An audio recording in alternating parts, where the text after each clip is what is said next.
Hello दोस्तों, स्वागत है एक बार फिर आप सभी का आपके अपने यूट्यूब चैनल पीएस क्लासेस पर। तो दोस्तों, आज के इस वीडियो लेक्चर में हम बात करेंगे जिन छात्रों ने 12th क्लास केमिस्ट्री के प्रैक्टिकल से संबंधित ओस्टरवाल्ड विधि द्वारा नाइट्रिक एसिड का टॉपिक तैयार किया है। ठीक है, और इसका डायग्राम उन्होंने अपने चार्ट पेपर पर बनाया है। तो आज के इस वीडियो लेक्चर में हम बताएंगे कि इन छात्रों से एग्जाम द्वारा वाइवा में कौन कौन से सवाल पूछे जाएंगे और छात्रों को उन क्वेश्चनों को किस प्रकार से जवाब देना होगा। ठीक है, तो चलिए शुरुआत करते हैं वीडियो लेक्चर की और समझते हैं इस टॉपिक को। देखिए स्टूडेंट, इस टॉपिक से एग्जामिनर द्वारा वाइवा में आप लोगों से जितने भी सवाल पूछे जा सकते हैं उन सवालों को समय बचाने के लिए मैंने पहले ही स्क्रीन पर लिख रखा है। ठीक है, अब मैं बारी बारी से इन सवालों को पढ़ूंगा और इनके आंसर आपको हाथ हाथ बताता हुआ चलूंगा। ठीक है, एक बार मैं आपको बताता चलूँ स्टूडेंट कि यदि आप लोग इस वीडियो लेक्चर को पूरा देखते हैं, ठीक है, तो मैं आपको विश्वास दिलाता हूँ 100% कि आपका जो प्रैक्टिकल है बच्चों पूरे में से पूरे नंबर का होगा, यानी वाइवा में आपका एक भी सवाल एक भी नंबर नहीं कटने वाला है। लेकिन साथ है कि आपको वीडियो लेक्चर पूरा देखना होगा। चलते हैं, शुरुआत करते हैं वीडियो लेक्चर की। तो देखिए स्टूडेंट, आपने टॉपिक तैयार किया बच्चों नाइट्रिक एसिड यानी नाइट्रिक अम्ल का टॉपिक तैयार किया है। ठीक है, तो स्टूडेंट सबसे पहला आपको क्वेश्चन पूछा जा सकता है कि नाइट्रिक एसिड यानी जिसका डायग्राम आपने चार्ट पर बनाया है, ठीक है, का रासायनिक सूत्र यानी केमिकल फार्मूला क्या होता है। ठीक है, यानी जो आपने डायग्राम पे ड्रॉ किया इसका डायग्राम, ठीक है, जो बनाया आप लोगों ने, इससे पूछा जाएगा कि नाइट्रिक एसिड का रासायनिक सूत्र, ठीक है, यानी केमिकल फार्मूला क्या होता है। ठीक है, बात सही आप लोगों को। तो इसका जो आंसर है जो मैं इसके सामने लिख रहा हूँ, इसका जो जवाब बच्चों को क्या होता है आप लोगों को पता भी होगा। ये होता है बच्चों HNO3। क्या होता है बच्चों? HNO3 होता है। क्या होता है बच्चों? HNO3।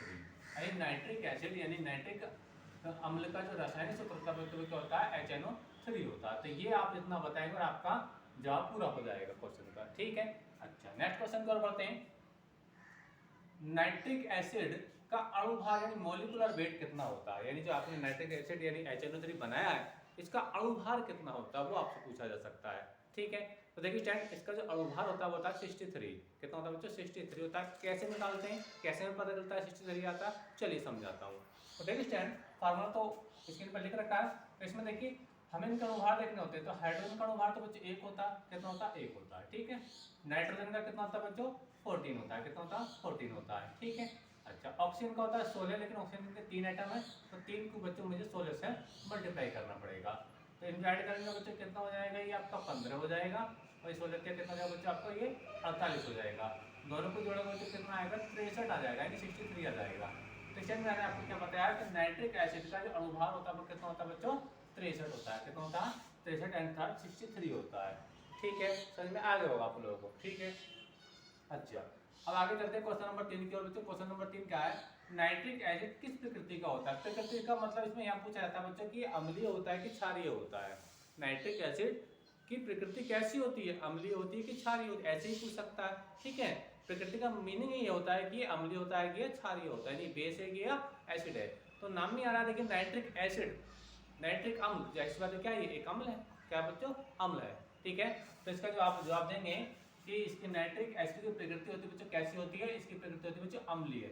क्या होती है बच्चों? अम्लीय प्रकृति होती है, यानी एसिडिक नेचर होता है इसका। ठीक है, अभी मैं इसके अम्लीय गुण को भी बताऊंगा आप लोगों को। ठीक है, तो इसका जवाब हो गया। अच्छा अगर नेक्स्ट क्वेश्चन, क्वेश्चन नंबर 4, यदि ये त्वचा पर गिर जाए तो क्या होगा? यानी आपसे एग्जामिनर ने ये सवाल पूछा कि नाइट्रिक एसिड अगर आपकी स्किन पर बॉडी पर अगर कहीं गिर जाए तो गिरने वाले स्थान पर क्या होगा? बस नहीं आप लोगों को। ठीक है, तो स्टूडेंट आप लोग ये जानते हैं कि नाइट्रिक एसिड एक अम्ल है और अम्ल भी बच्चों ये एक आपका प्रबल अम्ल है, यानी स्ट्रॉन्ग एसिड है ये। ठीक है, और अम्लों की क्वालिटी होती है बच्चों कि जहाँ पर बॉडी पर गिरते हैं वहाँ पे क्या करते हैं? त्वचा को झुलसा देते हैं, वहाँ फफोले डाल देते हैं। क्या डालते हैं बच्चों? फफोले डाल देते हैं और बहुत आग निकलती है जहाँ पे एसिड गिर जाता है। ठीक है, तो क्या बताएंगे? देखिए क्वेश्चन क्या पूछा था, यदि ये त्वचा पर गिर जाए तो क्या होगा? तो इसका आप जवाब देंगे बच्चों कि ये जहाँ पर गिरेगा वहाँ पे क्या, वहाँ पर शरीर को झुलसा देगा, वहाँ पे क्या बन जाएंगे बच्चों? फफोले पड़ जाएंगे पीले रंग के। बस आप लोग को तो इसका जवाब हो जाएगा। ठीक है, अच्छा क्वेश्चन नंबर 5 की बात करें तो क्वेश्चन नंबर 5 है इसके निर्माण में अमोनिया यानी NH3 और ऑक्सीजन का जो अनुपात रहता है वो क्या रहता है? यानी जो हम ओस्टरवाल्ड विधि द्वारा, ओस्टरवाल्ड विधि में जो हम नाइट्रिक अम्ल बनाते हैं तो अमोनिया और ऑक्सीजन के मिश्रण को प्रोवाइड कराकर बनाते हैं। वास्तव में आप लोगों को तो इनका रेशियो क्या रहता है? इन दोनों का अनुपात क्या रहता है आपस में? जब नाइट्रिक अम्ल बनता है, नाइट्रिक एसिड बनता है तो अमोनिया और ऑक्सीजन का रेशियो क्या रहता है? वो तो अच्छा सवाल है बच्चों ये। तो याद रखना बच्चों, इसके निर्माण में इनका जो रेशियो रहता है अमोनिया का और ऑक्सीजन का, वो रहता है बच्चों 1:9। कितना रहता है बच्चों? 1:9।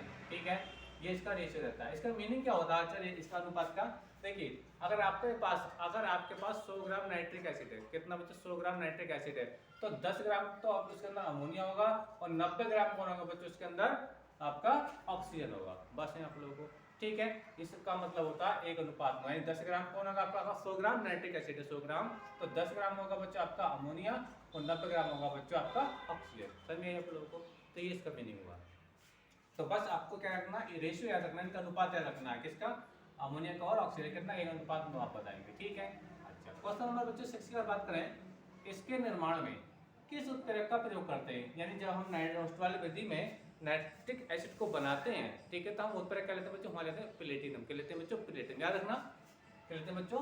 Platinum, PT. समझ में आपको? ठीक है। जैसे हम हैवर प्रोसेस में, यानी हैवर में जब अमोनिया का निर्माण करते हैं, तो वहाँ पर उत्प्रेरक क्या लेते हैं? Fe लेते हैं, मतलब आयरन लेते हैं, ठीक है। और वर्धक के रूप में क्या लेते हैं? मोलिब्डेनम लेते हैं, यानी एमओ लेते हैं। किसमें?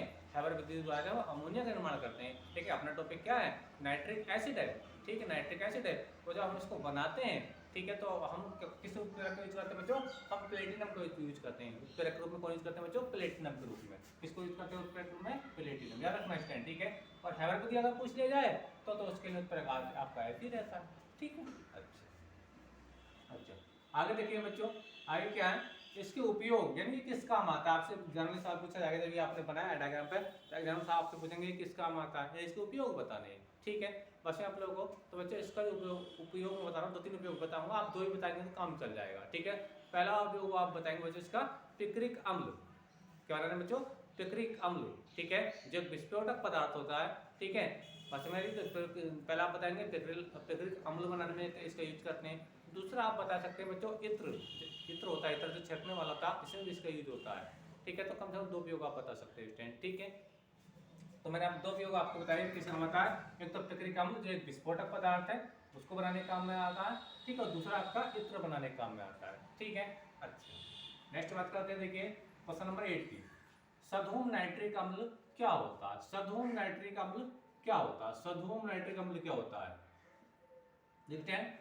सधूम नाइट्रिक अम्ल, मैंने इसका जवाब इसके सामने लिख दिया है। सधूम नाइट्रिक अम्ल जो होता है, सधूम HNO3 होता है, हल्के पीले रंग का, हल्के पीले रंग का 98% सांद्रित अम्ल होता है, 98% सांद्रित अम्ल होता है, ठीक है। और बाकी जो अभी 2% शेष बचा है, क्योंकि 98% आप देख पा रहे हैं, 2% में क्या रहता है बच्चों आपका? इसमें मिश्रण के रूप में रहता है NO2, क्या रहता है बच्चों?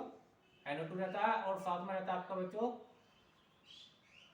N2O3, क्या रहता है बच्चों? N2O3 रहता है, ठीक है। तो बच्चों इनका जो ये मिश्रण होता है, यानी 90% कौन होगा इसके अंदर? HNO3 होगा, बस में आपको साथ में क्या होगा? NO2 होगा और N2O3 होगा। इन सबका जो मिश्रण कहलाता है बच्चों, क्या कहलाता है बच्चों? आपका सधूम नाइट्रिक अम्ल कहलाता है। याद रखना, बहुत इंपॉर्टेंट सवाल है, कई बार ये एग्जाम में पूछा गया है। 1 नंबर सधूम नाइट्रिक अम्ल क्या होता है? इसके अंदर क्या होता है?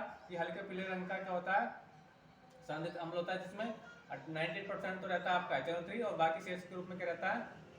NO2 और N2O3 रहता है, ठीक है। बस हम लोगों, और ये तो इससे धुआं निकलता रहता है, भूरे रंग का धुआं निकलता है, धुआं में उड़ के जाती है ये चीज। गैस कौन कौन सी गैस है? NO2 और N2O3 गैस है, ठीक है। अच्छा, बात करते हैं क्वेश्चन नंबर 9 क्या है, देखिए इसके किसी एक अम्लीय गुण को बताइए। इसके किसी एक अम्लीय गुण को बताइए। हमने बताया कि ये अम्लीय होता है, कैसा होता है? अम्लीय होता है, मैंने आपको शुरू में बता दिया था। तो आप आपसे अगर वो रिएक्शन लिखवा लगे कि आप हम बताओ कि ये अम्लीय है, कैसे पुष्टि करोगे ये अम्लीय है? तो देखिए अम्लों की विशेषता होती है बच्चों, जब ये जल में घुलते हैं, जल में घुलते हैं तो H+ देते हैं, हाइड्रोनियम आयन देते हैं। एक गुण तो ये होता है। दूसरा गुण ये होता है बच्चों, जब किसी अम्ल की रिएक्शन, किसी प्रबल अम्ल की रिएक्शन प्रबल क्षार तक कराते हैं तो लवण बनता है और जल बनते हैं। चलिए समझाते हैं आप लोगों को, ठीक है, अम्लीय प्रकृति को। तो इसकी अम्लीय प्रकृति, अम्लीय गुण कैसे पता है? देखिए एक रिएक्शन में तो मैंने लिखा है, देखिए ये आपका नाइट्रिक अम्ल है और ये क्या है? जल है। तो बच्चे होगा क्या, यहाँ से ये नाइट्रिक अम्ल ये H+ दान करके, यानी जिसको हम प्रोटॉन भी कहते हैं सामान्य अवस्था में, तो H+ दान करके क्या है? H3+ O बनेगा। क्या बनेगा बच्चे? H3+O बनेगा। इसको बोलते हैं बच्चों हाइड्रोनियम आयन। क्या बोलते हैं इसको? हाइड्रोनियम आयन बोलते हैं, हाइड्रोनियम, हाइड्रोनियम आयन बोलते हैं, ठीक है। और ये नाइट्रेट आयन है आपका, क्या बच्चों? Nitrate ion. तो बच्चों देखो क्या है, यहाँ पे ये H+ दे रहा है, यदि अपने अंदर से H+ रिलीज कर रहा है, वो जो अपने अंदर से H प्लस मतलब प्रोटॉन रिलीज करते हैं। H प्लस का मतलब प्रोटॉन्स होता है। ये जो बच्चे H प्लस होता है ना, H प्लस का मतलब होता है बच्चे प्रोटॉन्स होता है, ठीक है। तो ये अपने अंदर से H प्लस क्या कर रहा है, ये रिलीज कर रहा है, ठीक है। पास में आप लोग को तो ये एक इसके अम्लीय गुण को दर्शाता है। दूसरा क्या है, दूसरा ये बच्चे क्षार से क्रिया करके लवण बनाता है, ठीक है। दूसरी रिएक्शन को आप बता सकते हैं, ठीक है। दूसरी रिएक्शन आप बताएंगे जैसे HNO3 है, एक प्रॉपर्टी तो आपकी ये हुई। दूसरी मैं आपको बता रहा हूँ, देखिए HNO3, ठीक है स्टूडेंट। और मान लीजिए एक आपका NaOH, क्या बच्चों, NaOH जो कि क्षार है, क्या है ये क्षार, यानी ये अम्ल है, ये क्षार है, ये प्रबल अम्ल है, ये प्रबल क्षार है, यानी सोडियम हाइड्रोक्साइड है। रिएक्शन होती है तो बच्चों आपको क्या मिलता है, रिएक्शन होने में मिलता है बच्चों आपको NO3 सोडियम नाइट्रेट मिलता है, और साथ में बच्चों आपका मिलता है, साथ में मिलता है बच्चों आपका वाटर का मॉलिक्यूल यानी H2O मिलता है। क्या मिलता है बच्चों, H2O, ठीक है। जब रिएक्शन होगी तो आपको क्या मिलेगा बच्चों, NaNO3 मिलेगा, और साथ में क्या मिलेगा बच्चों, आपका H2O मिलेगा। ये क्या बच्चों, एक लवण है, और ये क्या बच्चों, जल है, ठीक है। तो ये भी इस बात को दर्शाता है कि ये रिएक्शन इस बात को दर्शाती है कि जो HNO3 होता है वो क्या होता है बच्चों, एक अम्ल होता है। यानी जब अम्ल की रिएक्शन हम किसी क्षार से कराते हैं तो एक लवण बनता है, तो ये आपका लवण है, सॉल्ट है, और ये क्या वाटर का मॉलिक्यूल है। बस आप लोग को तो दोनों रिएक्शन किस बात की पुष्टि कर रही है कि नाइट्रिक एसिड जो होता है वो अम्लीय होता है। दोनों में से एक कम से कम एक रिएक्शन आपको बच्चों आनी चाहिए स्टूडेंट, ठीक है। अच्छा, बात करते हैं क्वेश्चन नंबर 10, इंपॉर्टेंट सवाल है, अम्लराज क्या होता है, अम्लराज क्या होता है, ठीक है। तो अम्लराज का देखिए आंसर जो लिखा हुआ मैंने स्क्रीन पे पहले ही लिख रखा है, ठीक है। देखिए मैं इसको रब कर रहा हूँ, चाहे इसका स्क्रीनशॉट ले लीजिए, यहाँ से हटा रहा हूँ, देखिए इसको। तो अम्लराज क्या होता है बच्चों, HCl तथा HNO3 का मिश्रण होता है, HCl तथा HNO3 का मिश्रण होता है, लेकिन इसमें रेशियो बड़ा इंपॉर्टेंट है। जैसे इसके अंदर रेशियो देखा गया था ना HNO3 के निर्माण में, अमोनिया का और ऑक्सीजन का, तो अम्लराज भी क्या होता है बच्चों, मिश्रण होता है किसका, HCl का और HNO3 का। लेकिन यहाँ पे जो ये रहता है बच्चों आपका, ये 3 रेशियो में रहता है, यानी इनका रेशियो रहता है 3:1 रहता है। कितना रहता है, 3:1 का मिश्रण होता है, ठीक है।